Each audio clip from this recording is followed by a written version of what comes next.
In the last tutorial, we had seen the transplanting tab. In this tutorial, we will see the harvesting tab. In the last case, we had transplanted crop through different stages. The crop was ready for harvesting, as shown by the last column. Now for harvesting, click on the harvesting tab.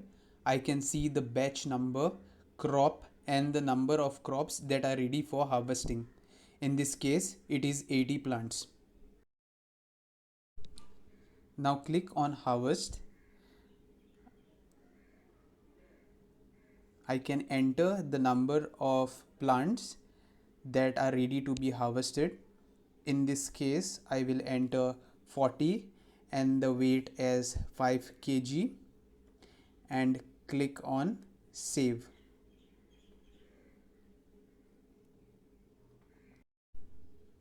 Now you can see that there are 40 plants that are harvested and 40 more plants yet to be harvested.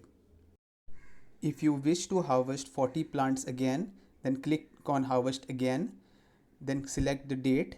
In this case, you can select 9th of May, 10th of May, 11th of May, but I will select 8th of May, then enter the number of plants as 40 and enter the weight as 5 kg.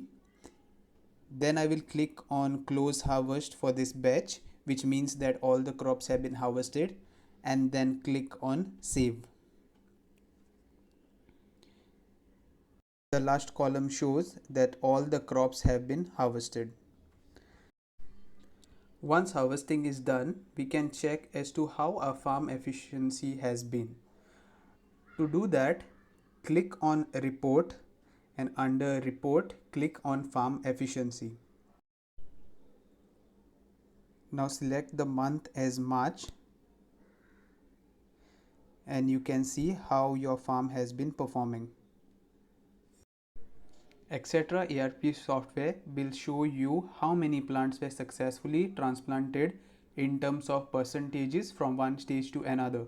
Ideally, the efficiency should be anywhere between 90% to 100%.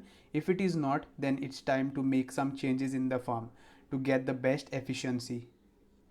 Thank you for watching this tutorial.